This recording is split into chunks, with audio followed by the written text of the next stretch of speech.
I was always interested in auto racing. I saw my first midget race when I was 7 years old. And later on, I was into drag racing, and the guys were talking about go-kart racing. Well, I thought, well, that's little kid stuff. But it took me a while. A guy kept asking me to come out to the track, and one day I did. And when I saw the races and the fun that they had, I decided I had to do it.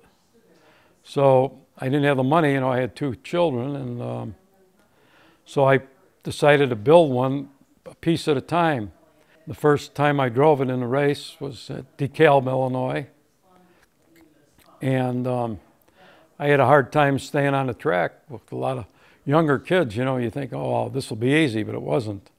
But it didn't take me long, and I started doing pretty well. And I did it for about 6 years, won a few trophies, a lot of first place races. But it was expensive, and I worked an awful lot of hours, and it took a lot of work to maintain. So eventually we decided to move. I had to give it up, but it was a very interesting hobby. But I always figured I'd go back someday, but I always ended up working jobs where I never worked a 40-hour week. I worked a lot of hours, so it was too hard.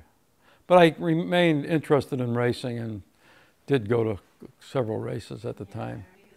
I always was interested in, mechanical things. A lot of my friends were. There's different phases that people go through, and they revolve as you get older, and each one of them is different. Each one of them has its own, what would you call, happy points and low points.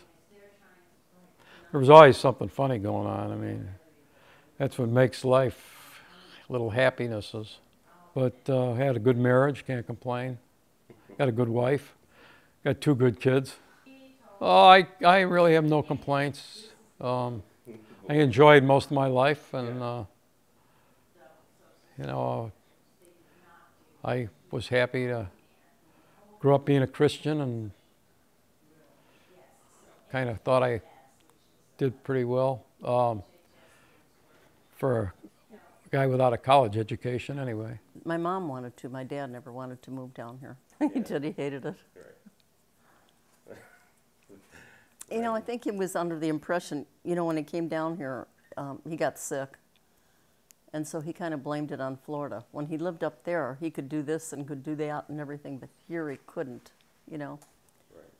So I was glad to have family here. It was a pretty good life. We better end this right now.